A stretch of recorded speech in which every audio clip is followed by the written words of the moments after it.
shot. That's nothing compared with last week. I shot this cop in the head. He never even saw it coming.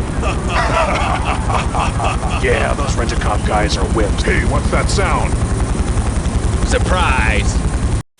Greetings folks, today I'll tell you when I was an innocent, playful and indoctrinated child that on the day of his first communion with Christ was gifted the game called SiN.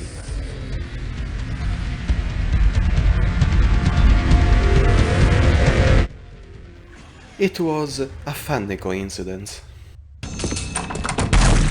SiN, developed by Ritual Entertainment, is an FPS that deserved more than it got, and today is remembered by many just as a forgettable shooter overshadowed by Half-Life. SiN was clearly rushed and released a month before Valve's opposing project, hence it suffered many bugs, glitches, and very long loading times. I remember the time playing it over 2 decades ago and how I was speechless in front of the technical issues, like the continuous crashes to the desktop, or stupid things as the first boss that remained freezed and easy to kill. I was ignorant of the existence of patches, and SiN received a big patch of over 20 megabytes.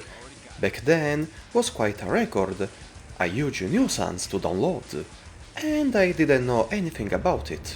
Luckily, the Gold Edition, distributed on Steam and GOG, revisioned by Night Dive Studios, runs pretty well without crashes, but I had problems with the full screen options.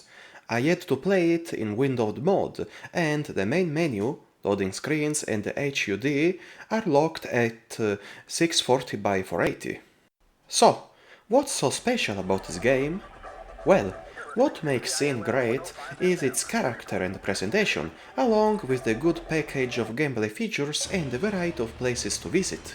The first thing that I liked like hell was the game manual that introduces the player to the setting and characters in the form of the protagonist's journal, which was funny to read.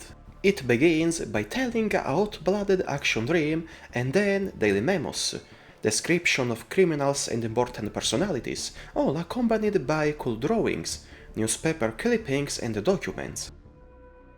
The story is set in the futuristic city of Freeport during the 2037.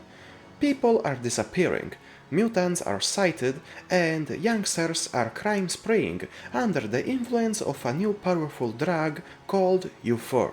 The protagonist is the Colonel John Harblade, this big muscle chap with dreads, and commander of a private security force called Art Corps. Alongside him, we find the hacker JC, a blondie fellow with familiar initials and mug. The story of SiN begins with a common bank robbery to be stopped, and then evolves into twists that lead to the investigation of the pharmaceutical megacorporation Syntec, which is revealed to be the creator of the drug U4, which manifests mutagenic properties, and the CEO is a mad scientist who wants to evolve humanity into mutants. Okay, it sounds like bullshit, but what shakes it all is that this is the mad scientist to fight. Self-proclaimed Mother Nature, Alexis Singler is an over-sexualized, voluptuous sex bomb, fascinated with the idea of bringing humanity to the next step of evolution, and is shown numerous times in in-game cinematics, in various intercourses with her workers and lackeys, or verbally fighting Blade himself. Hello, Blade. Welcome to my little kitchen of horrors. I've cooked up something very special, just for you. You don't look like much of a cook. You'll have lots of time to learn, though, in prison.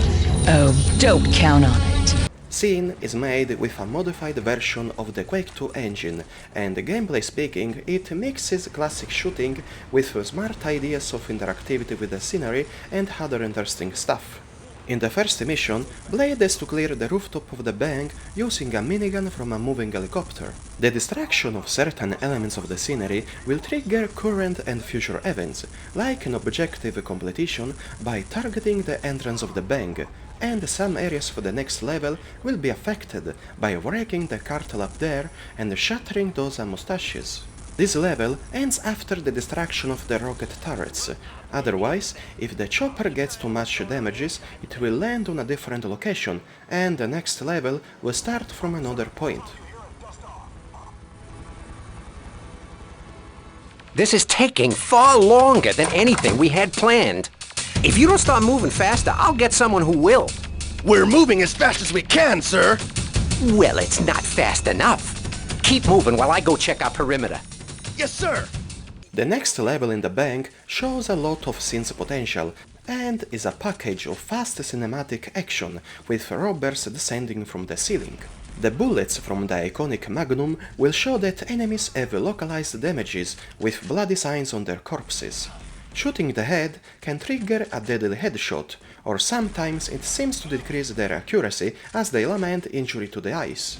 Targeting the torso and other protected areas deals less damage, and instead of blood we can see spreading some sparks. The most interesting feat is the possibility to disarm foes by hitting hard their hands, making them to resort on melee attacks. But beware, the same can happen to Blade. Damn! He shot my gun out of my hand!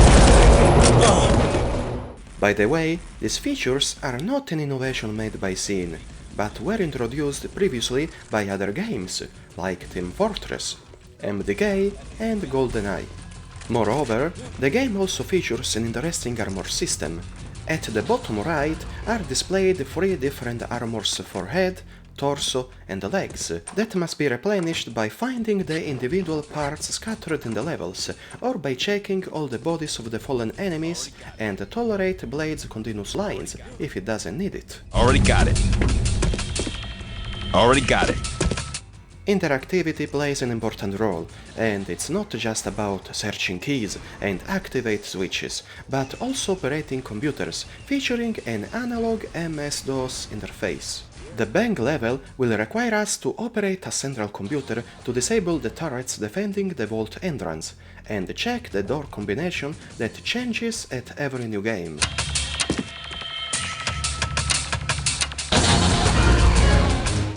In later levels, it will become common the use of PCs to unlock security doors, and even the need to enter people's names and passwords for fundamental objectives. The objectives, by the way, are not always 100% mandatory to complete, and rarely the failing of one or more can end the game, except when we'll have to operate a valve system in correct order. In another case, entering a different path in the city sewers will lead to an extra level. This will result in a secondary goal failure that doesn't cause anything. It's just like a warning that we prolonged the arrival at the next important location by taking a deviation. And just like in the first mission, certain interactions will have effects in a later stage. For example, finding this secret cavity and use the valve will flood an area of the next mission that will become different to explore. These cool design choices are pretty difficult to find and reward the player well, but are concentrated just in the first missions. In the second half I can count just one case, and only different exits leading to alternative starting points can be found. And talking about variety, SiN proposes intriguing situations during missions. At the end of a tunnel, the exit will be blocked and a time bomb is tossed below, so we have to find an exit quickly by studying the surrounding walls. Later, in the abandoned subways, there's a supernatural and horrific turn, as Blade gets ambushed by this mutant many times in scripted events. I kid you not, I was very frightened back then, due to the dark atmosphere and sound design. And it's a plot element that unravels SiN's evil plans. Looks like Mancini found the power.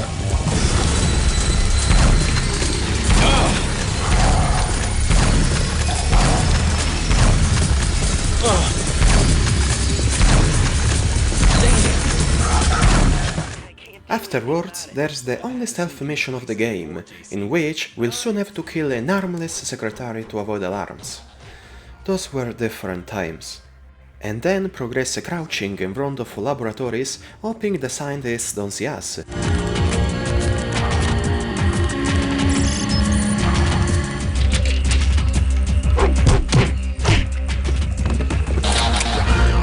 Nope, don't need it. Otherwise, spider drones will show up and shred Blade. This is supposed to be a stealth mission. Blade is down. I repeat, Blade is down. This level also contains the first of 3 hidden parts of an experimental energy weapon that will be available for a short while and with too much fuel ammo to be found. There's even a section underwater that doesn't last long. It's full of traps consisting of fallen rocks, and the only weapon available is the spear gun that shoots harpoon-like projectiles against mutants and amphibious enemy soldiers. I would really describe a bizarre and grotesque part involving mutants that blew my child mind, but I will not spoil it, even if the game is over 20 years old. It's really a strange twist. Another cool feat is the implementation of vehicles, like the squad or the forklift. But the driving is awful, as the steering is too sensible. However, I appreciate the effort for these few parts that make the game just cooler.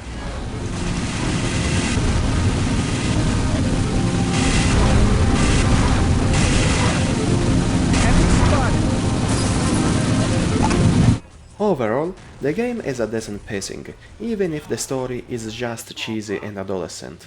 But I liked how it's divided into chapters or acts, as the loading screen's background changes every few levels, with cooler pics of Blade and others. I remember like it was yesterday the time I spent trying to translate the briefings with a dictionary, so to understand the plot. It was part of the experience.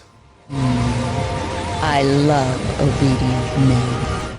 Blade's arsenal is pretty varied and counts on a classic assortment of weapons resembling those seen in id and build shooters. First, we have the fists, that can be very useful in numerous situations against single opponents that will be staggered to death, in particular the spongiest ones. The pistol is basic and uses magazines, but gets outclassed by the assault rifle that fires the same ammo in precise bursts. The shotgun fires pretty fast, and it's brutal as it should be in close range. The spread is not excessive, and is still useful in medium range. The chain gun is very powerful and has a toggle grenade launcher mode by pressing a second time the 5 button, like in Shadow Warrior. The grenades explode when hitting enemies and are used in common with the rocket launcher. Unfortunately, its bullets are scarce, and picking up a chain gun from a killed foe will reward often with just 1 bullet, but many grenades. Spider mines are a reminiscence of Duke Nukem pipe bombs, with the addition that they attach to surfaces and can be detonated remotely, but are pretty weak and useful just a handful of times. The rocket launcher instead is funny to use. It's fast, powerful, and the amount of available ammo is very generous.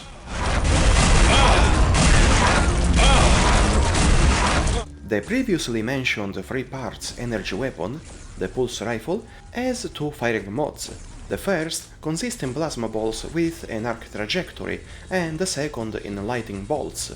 It's amusing but available for a very short time, and consumes energy cells in common with the quantum destabilizer, obtainable in the last levels. This beast can be charged, keeping in mind that it can explode and kill Blade immediately, and disintegrates most of common enemies. It's not an equivalent of the BFG, but rules a lot. At the end there's this sniper rifle that fits this unfolding animation and deals tremendous damage.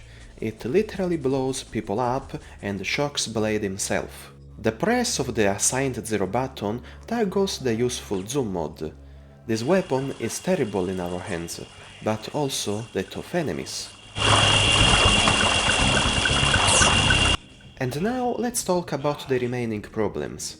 SiN, even if patched and more playable than 20 years ago, is still an unpolished product and suffers from many silly design choices. One stupid thing are these goddamn self-closing doors. I'm firing someone from a safe place, but wait, the door shuts itself and I lose the momentum. And always about the damn doors, sometimes enemies behind them don't let you open, and like in this case, it's necessary try to kill them launching grenades, hoping they bounce correctly. In worst cases, open the console and enter the no-clip cheat. The strangest bug I did encounter much in this playthrough are the damaging doors. I mean, Blade can get stuck in moving doors and receive damage, even when taking an elevator. Another problem is the brutality of several encounters. The game doesn't provide many healing vials from enemy corpses or scattered missions, so the medium difficulty can be a hard challenge and forces to save scum often. Near the end of the game, there's this scenario without healing items before this part, where this super spongy mutant appears, and fuck, if you come here from the previous level with low health, you're screwed, and need to cheese like I did after many attempts, or enter the god mode. And wanna know what are the worst enemies of the game? Snipers and mice. The first are hit scanners that usually one-shot Blade when entering their range and require preparation by finding the safe spot. The seconds are just stupid rodents, living everywhere, that try to know Blade's fate and just annoy without inflict damage. The AI gives sometimes glimpses of smartness by just not standing still or charge like bulls, but runs away and finds a safe position around corners. Other times like this is just plain delusional and occasionally the pathfinding is wrong. The soundtrack, composed by Zach Bellica, is glorious and offers great compositions.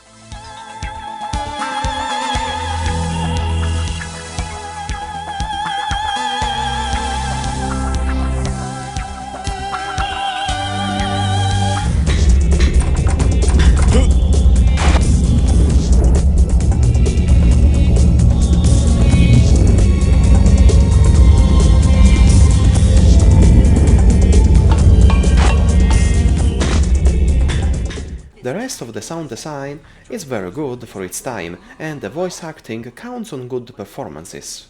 Alexis sounds sexual and evil. Incompetent slug! Blade is a classic one-liner tough guy like Duke Nukem. And JC is a stereotypical hacker, but with Blade he has a nice chemistry and provides many friendly chats. Hey you, I need to get out of these sewers. Glad I'm not there to enjoy that sweet aroma.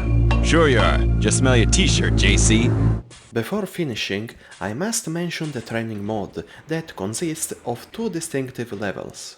The first is a collection of minigames with high scores about shooting silhouettes of bodies and civilians to avoid, with the pistol, assault rifle and sniper rifle, in dedicated areas with different functionalities, or a clay pigeon shooting with the shotgun. Hit! Hit! The second, accessible from the back door, is a series of simulations in 3 different arenas, with real enemies and weapons to customize before entering them. This training mode is part of the great character of this game, and I love it. SiN is a classic, partially overlooked for its poor quality at launch, and today is still very entertaining, but it's also a waste of potential, because it offered good material to create a lot more stuff. There's even an anime movie, but I never seen it, and seems a sort of retelling. There's also an expansion pack called Wages of SiN that I still haven't played, and maybe I'll dedicate an extra short review in the future. Also, I never played the multiplayer, because I didn't have a decent internet connection until my late teenage years. But still, I used to roam the multiplayer maps offline and enjoyed this one set in a giant living room with this strange catapult. The sequel called SiN Episodes Emergence was the first of a planned 9-episode series, and maybe a pioneer of episodic games like the Sam and Max saga, but flopped very hard, and personally I found it a soulless Half-Life 2 clone, but that's for another time. I hope you liked the review and maybe got interested in playing this charismatic FPS. A warm thanks to everyone that endured my accent and errors again, and see you in the next entry.